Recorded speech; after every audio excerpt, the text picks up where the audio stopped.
እርግጠኛ ነህ? ልንገርህ፣ መስማት ትፈልጋለህ እንዴ? የግሌ ይሄን ያህል ዝግጅት የሚያስፈልገው ነገር ሆኖ ነው? ዛሬ እኮ አብረሽን እኔ ከንፈሬን ግጥም አድርጎ ሳመኝ። ገልሞ ምን ሆኖ ነው?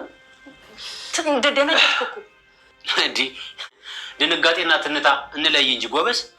ወይ ደግሞ ደስታ ይሆናል እንደዚህ ያስደነገጠኝ ማለት። ቆይ እኔ በመሳሜ አንተን ደስ ብሎሃል እንዴ? እንደዛ ነው ነገሩ? ወንድሜ ስለሳመ ነው ደስ ያለኝ። ይኸውልሽ ሰው እንዲህ ብዙ ጊዜ ለፍቶ የፈለገውን ነገር ሲያገኝ ደግሞ ደስ ይላል። እውነቴን ነው። አንተን ግን እንደው ምን ብዬ እንደምጠራ እራሱ ግራ ነው የገባኝ። የሆንክ የሰው አብስትራክት ነገር አልገባ አልኩሽ አይደል?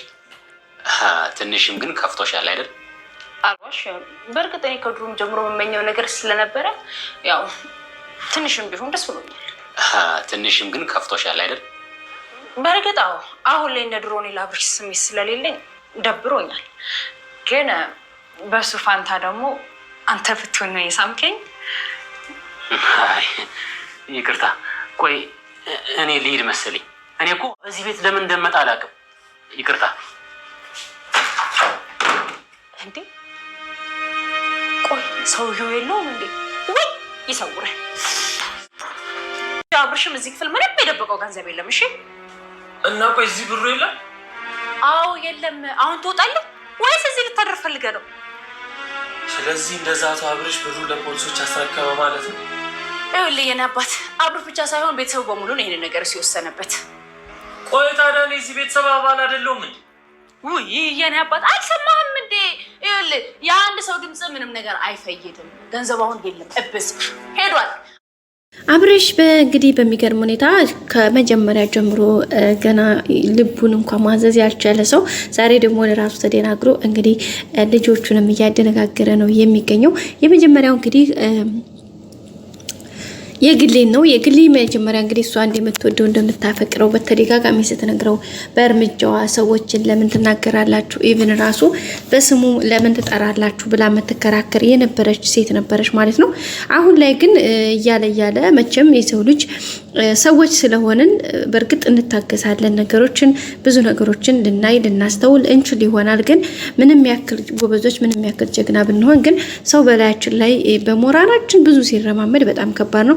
እንግዲህ እሷ ራሷ እውነት ያኔ ቃል አውጥታ ራሱ እስከ መጠየቅ ድረስ ደርሳለች። ምንድነው ከኔ የምትፈልገው ወይስ ምንድነው ለምንድነው ምናምን የሚል ነገሮችን ስትጠይቀው ነበረ። እሱ ግን ጭራሽ እንዴ ከምን አሰብሽው? እኔ ሲጀመር እንኳን አንቺን አይደለም እኔ ለራሴ ሌላ ሰው ማንም ሰው ማፈቅር ልብ የለኝም እያለ ሲላት ነበረ ማለት ነው። ቤተሰቦቻችን እንደዛ ሲላት የነበረው እሱ በሰዓቱ ትትናን ስላፈቀረ ነው። በዛ ላይ እቺ ልጅ እንደሄት መጀመሪያ ብዙ ነገር ሲጠብቃት ነበረ። በመጨረሻ ላይ እንግዲህ የሆነው ነገር ሆኖ እሷ ደግሞ የራሷን መንገድ ስትከተል እሱ ወደ እሷ መንጣት ጀመረ ማለት ነው። እሱ መንጣት ሲጀምር የዛን ሰዓት ላይ ከሀሳቡ ተጋጨ። ሲቀጥልም ደግሞ ከዛም አልፎ እሱ ደግሞ አሁን መልሳ እሷ ወደ ገልሞ ወይም ወደ ሌላ ሰው ስትሄድ እሱ ሌላ አመመው ማለት ነው። ደበረው። ለምን እንዴት ይሆናል ከምን አንፃር እያለ እንግዲህ የተለያየ ጥያቄ በአእምሮ ውስጥ ነው የመጣበት። ይሄን ሲመጣበት እንግዲህ እሱ ራሱ ከቁጥጥር ውጭ ነው በነገራችን ላይ የሆነበት። ብዙ ነገሮችን ለማድረግ ቢሞክርም ግን ከአቅሙ በላይ ሆነበት። በመጨረሻም እንግዲህ ግሌን ይዞ ሲስማትኝ ነበረ።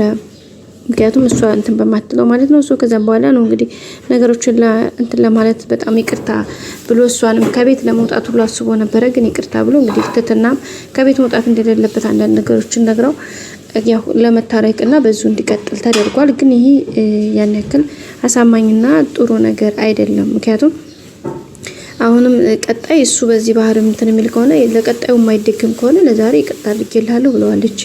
የግሌን ብትሆን ማለት ነው። ግን ይሁን እንጂ እሱ አሁንም እያገረሸበት ነው። ገልሞ ደግሞ ያው እንደሚታወቀው ስሜቱን ደብቆ ከወንድምነቴ ወይም ደግሞ ከወንድሜ ይሄ ነገር አይበልጥም ብሎ ነገሮቹን በሚችለው መጠን ተቆጣጥሮ ነው ያለው። ግን ምንም ያክል ቢቆጣጠር ስሜቱ ለመገንፈልና ለሌላ ነገር እንትን ለማድረግ እየተገደደ ነው የሚገኘው።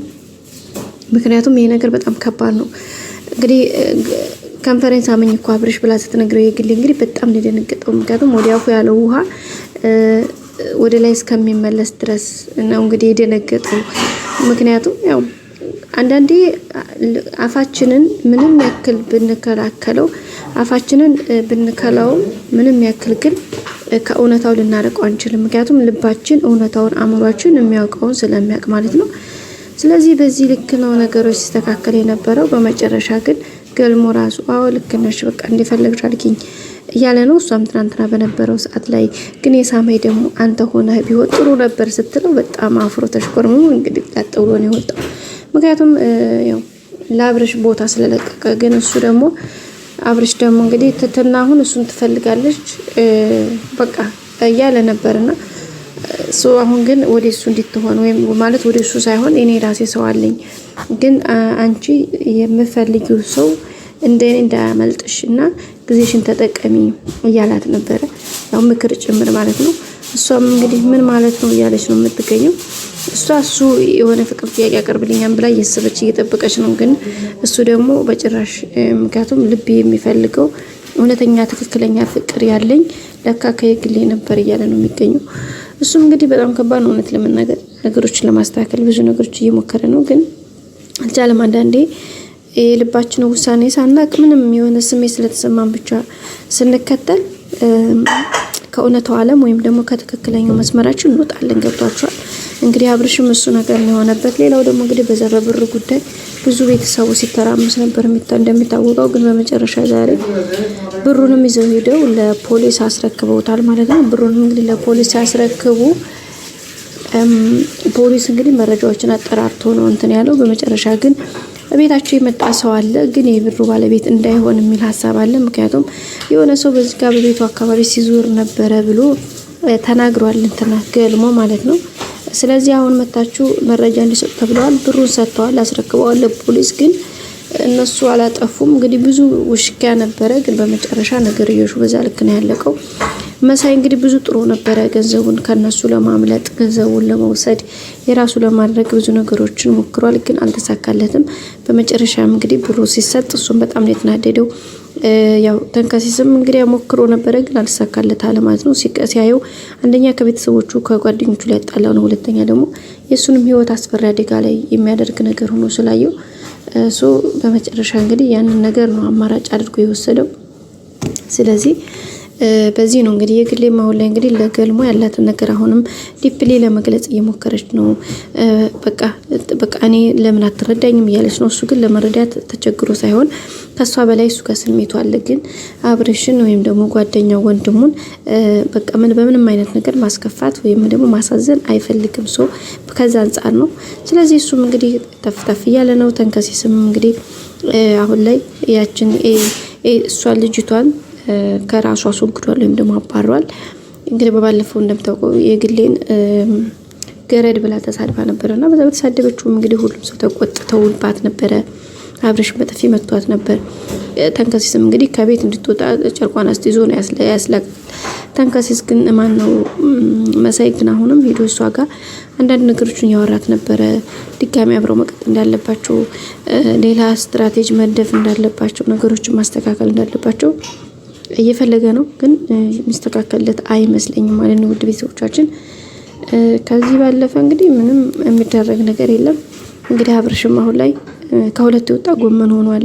የግሌም ወደ ሄዳለች ትትናም ደግሞ ወደዛ እንድትሄድ ፑሽ እያደረጋት ነው። ስለዚህ እሱ ምን ይወስን ይሆን? በቀጣይ አዲስ ነገር እስከምንመጣ ሰላም ቆዩልኝ። አብራችሁኝ ስለምትሆናችሁ አመሰግናለሁ።